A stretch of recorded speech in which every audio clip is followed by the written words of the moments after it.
minamahal. Pero ako hanggang ngayon ikaw lang, kasi di ba noong ako nanligaw. Sa wakas, dumating na mga kaibigan yung aking desktop speaker. So, naghahanap ba kayo ng mga desktop speaker na maganda yung quality, bukod sa lahat ay mura?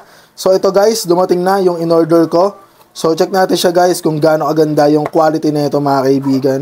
So, ito siya. O-open lang natin. Alright.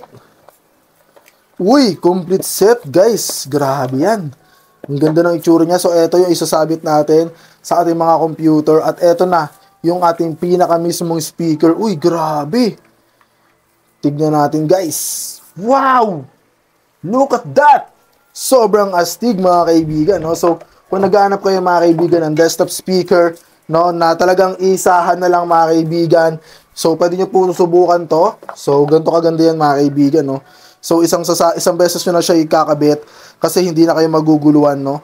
Ganun na siya kaganda mga kaibigan. So, pa inaantay nyo kung interesado kayo dito, pwede natin subukan to guys. Paparinig ko sa inyo sounds. Magandang pakinggan, pero balik ako ngayon, ikaw ay may iba lang. Minamahal, pero ako hanggang ngayon ikaw lang. Kasi di ba noong ako nanligaw, ako'y lang ako na ikaw lang iibigin. Kaya tinupat ko ako dahil langit naman kayo sa akin mo itinagay sa'yo. So mga kaibigan, na-review na po yung quality niya. Sobrang ganda talaga. At saktong-sakto lang kung naghahanap kayo ng desktop speaker. So kung naghahanap kayo, interesado kayo, ito na yung basket. Tapos itaas ang pangalan ko. Order na, check out na. Let's go!